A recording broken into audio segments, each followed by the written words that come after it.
ஓம் சாந்தி. சிவபாபா நினைவிருக்கின்றதா? 24/11/25. பாபா தலைப்பு சொல்றார், மீட்டே பச்சே துமாரா time both both valuable ஹே. இனிமையான குழந்தைகளே, உங்களுடைய இந்த நேரம் மிக மிக மிக மதிப்பான நேரமாகும். இஸ்லிஸ் வியர்த்து மத்து கவாவோ. ஆகவே இந்த நேரத்தை வீணாக இழக்காதீர்கள்.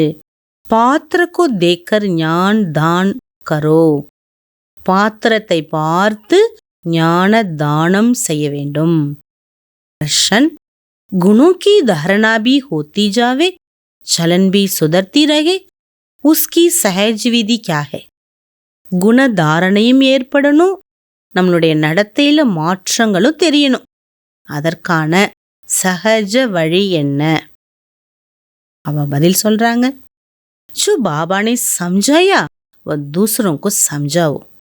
பாபா எதை கற்றுக் கொடுத்துள்ளாரோ அதை பிறருக்கும் சொல்லிக் கொடுங்க. ஞான் धन का दान करो, गुणों की धारणा भी सहज होती जाएगी, चलन भी सुधरती रहेगी.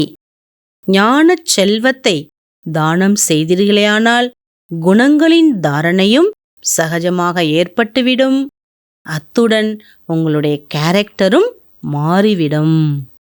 जिनकी बुद्धि में यह नॉलेज नहीं रहती, ज्ञान धन का दान नहीं करते, वह मनहूस. யாருடைய புத்தியில் அந்த ஞானம் இல்லையோ, ஞான செல்வத்தை தானம் செய்யவில்லையோ, அவர்கள் கஞ்சூஸ், கஞ்சம் உடையவர்கள், கஞ்சத்தனம் உடையவர்கள். வ முஃப்த் அப்னே घाटा डालते.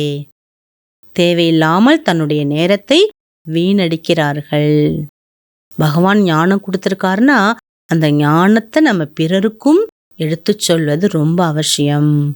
கீத் பச்பன் கே தின் புலான தேனா, ஆஜ் ஹசே கல் ருலான தேனா. குழந்தை பருவத்தை மறந்து விடாதீர்கள்னு பாட்டு. ஓம் சாந்தி. மீட்டே மீட்டே பச்சோ நே கீத் சொன்னா அர்த்தம் அச்சி ரீதி சம்ஜா. இனிமேலும் இனிமையான குழந்தைகள், பாட்டோட அர்த்தத்தை நல்லா புரிஞ்சிருக்கீங்க.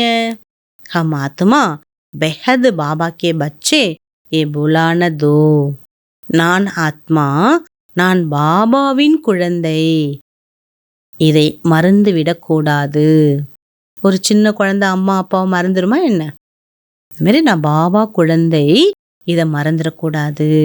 अभी भी बाप की याद में हर्षित होते, अभी भी फिर याद भूल जाने में गम में पड़ जाते. பாபாவை நல்லா நினைக்கும் போது மகிழ்ச்சியோட இருக்கிறது, அவ்வப்பொழுது பாபா நினைவு மறக்கும் போது துக்கி ஆயிடுறது. அப்படி நீங்க இருக்க வேண்டாம். அது குழந்தைத்தனம். ஏதாவது ஒரு பொருள் கேட்கும், வாங்கி கொடுத்தா சந்தோஷமா இருக்கும், வாங்கி கொடுக்காட்டா அழுகும். அப்படி நம்ம இருக்கக்கூடாது. அபிபி ஜீத்தே ஹோ, அபிபி மற்படுத்தே ஹோ. குழந்தைத்தனம் அப்பப்போ வாழ்ந்து கொண்டே இருக்கிறது, அப்பப்போ இறந்துடுறது, மீன்ஸ் துக்கி ஆயிடுறது. अभी अभी बेहद के बाप के बनते हो, अभी अभी जिस्मानी परिवार तरफ चले जाते हो. அவ்வப்பொழுது பாபா குழந்தையா இருக்கிறது, அவ்வப்பொழுது லௌகீக குடும்பத்தின் பக்கம் போயிடுறது, பாபா கை விட்டுடுறது. பாபா கேத்தே ஆஜ் ஹசே கல் ரோன தேனா. இன்னைக்கு சந்தோஷமா சிரிக்கிறது, நாளைக்கு அழுறது, அப்படி இருக்காதீங்க. ஏஹுவா கீதக்கார். இதுதான் பாட்டோட லைன். எப்போதும் நிரந்தரமா ஸ்டேபிளா இருக்கணும். இதுதான் பாட்டோட லைன். तुम बच्चे जानते हो, बोध करके मनुष्य शांति के लिए थका खाते तीर्थ यात्रा पर जाते. நமக்கு தெரியும், மனிதர்களுக்கு இன்னைக்கு உலகத்துல என்ன வேணும்னா அமைதி தான். எல்லா பக்கமும் அமைதி, சாந்தி சாந்தின்னு தேடி ஏமாற்றத்தை அடைந்து விட்டார்கள். ऐसे नहीं तक्का खाने से कोई शांति मिलती है. சரி, ஏமாந்த பிறகு அமைதி கிடைக்குதானா? அதுவும் இல்லை. एक ही संगम युग जब बाप आकर समझाते, पहले पहले अपने को पहचानो. இந்த ஒரே யுகம், இதுல பகவான் வந்து கூறுகின்றார், முதல்ல உங்களை நீங்கள் தெரிந்து கொள்ளுங்கள். ஆத்மாக ஹி சாந்த ஸ்வரூப்.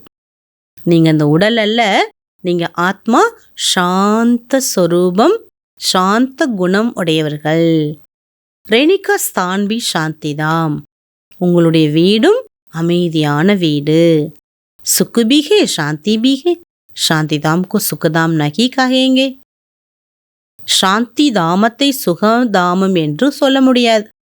ஆனா உங்க ஆத்மாவில் சுகமும் இருக்குது, சாந்தியும் இருக்குது.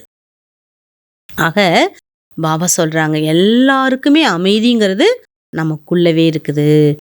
பாபு சுக்கி சிருஷ்டி ஸ்தாபன் கர்த்தே, பகவான் சுகமான உலகத்தை தான் உருவாக்குகிறார். பாப் துக்கி சிருஷ்டி ரச்சி ஏசா தோ ஹோத்தா நஹி. பாபா தன் குழந்தைங்களுக்கு துக்கமான உலகத்தை படைப்பாரா என்ன? கண்டிப்பா படைக்க முடியாது இல்லையா அவரு. தன் குழந்தைக்கு பாபா எப்போதுமே நன்மை தானே செய்வாரு. பெலே பெலே பாப்கா பரிஷி தேனா ஹே, முதல்ல பகவான் வந்துள்ளாருங்கிற மெசேஜை எல்லாருக்கும் நம்ம கொடுக்கணும். இதன் மூலமாக தான் ஒவ்வொரு ஆத்மாக்குள்ளும் அமைதியும் சுகமும் திருப்தியும் ஏற்படும்னு பாபா சொல்றாங்க. अच्छा, धारणिकाना मुख्य सारम फर्स्ट पॉइंट, कुछ भी होता तो 22 समझ शांत रहो. என்ன சூழல் வந்தாலும் என்ன நிலைமை வந்தாலும் விதி என்று புரிந்து, டிராமான்னு புரிந்து சாந்தியா இருங்க. ரியாக்ட் பண்ணாதீங்க. क्रोध नहीं करना, கோபம் வரக்கூடாது. जितना हो सके अपने आप को कंट्रोल करो. எவ்வளோ முடியுமோ தன்னைத்தானே கட்டுப்பாட்டில் வச்சுக்கோங்க. யுக்தி ரச் ஆப் சமான் பனானைக்கு கோஷிஷ் கர்னேகே, யுக்தியை உருவாக்கி உங்களைப் போல மற்றவர்களை மாற்றுவதற்கு முயற்சி செய்ய வேண்டும்.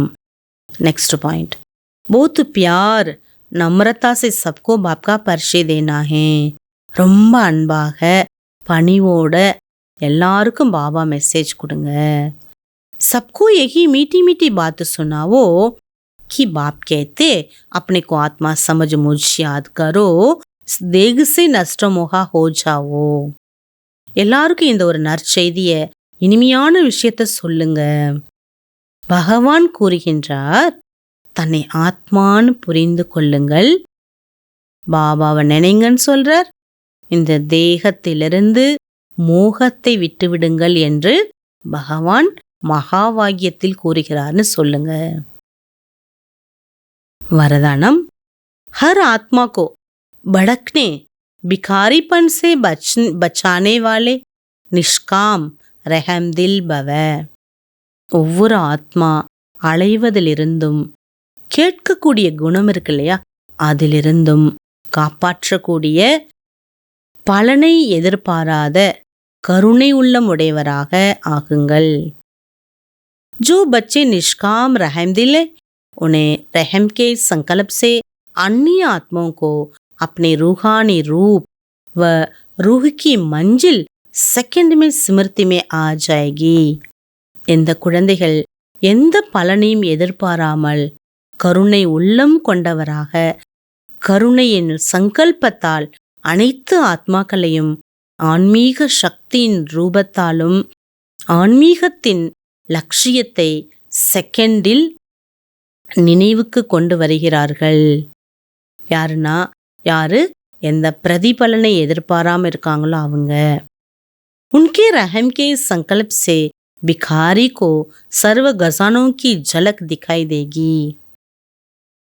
பாபா சொல்றாரு, பலன் இல்லாம நம்ம சேவா பண்ணும்போது அவங்களுடைய ஒவ்வொரு எண்ணமும் அடுத்தவர்கள் கேட்குறாங்க இல்லையா, அந்த யாசிக்கிறதிலிருந்து எல்லா பிராப்திகளையும் காண்பிக்கக்கூடிய ஒரு வழிகாட்டியாக இருப்பாங்க. भड़कती हुई आत्माओं को मुक्ति जीवन मुक्ति का किनारा मंजिल सामने दिखाई देगी. அலைந்து கொண்டிருக்கும் ஆத்மாக்களுக்கு முக்தி, விடுதலையும் வாழ்ந்து கொண்டே சுகமாக இருப்பதற்கான ஒரு அழகான லட்சியமும் அவர்கள் முன்பு தென்படத் தொடங்கிவிடும். वे सर्व के दुखहर्ता सुखकर्ता का पाठ बजाएंगे. பாபா சொல்றாரு, பிரதிபலனை எதிர்பாராதவர்கள் பாபாவை போல துக்கங்களை அகற்றி சுகம் தரும் பாட்டை பிளே பண்ணுவாங்க. दुखी को सुखी करने की युक्ति साधन सदा उनके पास जादू की चाबी के माफिक होगा. துக்கங்களை சுகமாக மாற்றுவதற்கான சாதனம் சதா அவர்களிடம் மந்திர சாவி போல வேலை பண்ணும். எப்படிப்பட்டவங்களையும் சுகமானவர்களாக மாற்றிவிடுவார்கள். ஸ்லோகன். सेवादारी बन निस्वार्थ सेवा करो तो सेवा का मेवा मिलना ही है. சேவகன் ஆகி நிஸ்வார்த் சுயநலம் தன்னலமில்லாத சேவா செய்யுங்க, சேவைக்கான பலன் கிடைத்தே தீரும். அவ்யக்த இஷாரா அஷரீரி விதேகி ஸ்திதியினுடைய அனுபவத்தை அதிகப்படுத்துவதற்கான பாயிண்ட்ஸ் பாபா கொடுக்குறாங்க. अंत समय में प्रकृति के पांचों ही तत्व अच्छी तरह से खिलाने की कोशिश करेंगे. கடைசி நேரத்தில் 5 தத்துவங்களும் பாபா சொல்றாரு, 5 தத்துவங்களும் நம்மளை அசைக்கிறதுக்கு முயற்சி பண்ணும். பரந்து விதேகி அவஸ்தாக்கி அபியாசி. ஆனால் யாரு தேகத்தில் இருந்தாலும் தேகத்தை மறந்து இருக்கக்கூடிய பயிற்சி பெற்றவர்களோ அப்படிப்பட்ட ஆத்மாக்கள் பில்குல் ஐசா அச்சல் அடோல் பாஸ்வித்தானர் ரஹோங்கே. கம்ப்ளீட் அவங்க ஆடாமல் அசையாமல் பாஸ்வித்தானர் ஆகுவார்கள். யாரு? விதேகி பயிற்சி இருக்கிறவங்க. ஜுஸ்ஸ பாத்தே பாஸ் ஹோ ஜாயேகி. எல்லா விஷயங்களும் கடந்துவிடும் இந்த ஒரு பயிற்சினால. लेकिन ब्रह्मा बाबा के समान பாஸ்வித்தானர் கா சபூத் தேகி. பிரம்மா பாபாவுக்கு சமமாக அவரை போல பாஸ்வித்தானர் ஆகுவார்கள். इसके लिए समय निकालकर प्रकृति के 5 तत्वों की सेवा करते शुभ भावना की सकाश देते रहो. ஆகவே பாபா சொல்றாங்க, நேரத்தை எடுத்து 5 தத்துவத்திற்கும் நீங்க சேவா பண்ணி சுப பாவனைக்கான சகாஷ கொடுத்துட்டே இருங்க. அப்போ நேரம் உங்களுக்கு பாதுகாப்பை கொடுக்கும், நேரம் உங்களுக்கு வெற்றியையும் கொடுத்துவிடும். ஓம் சாந்தி.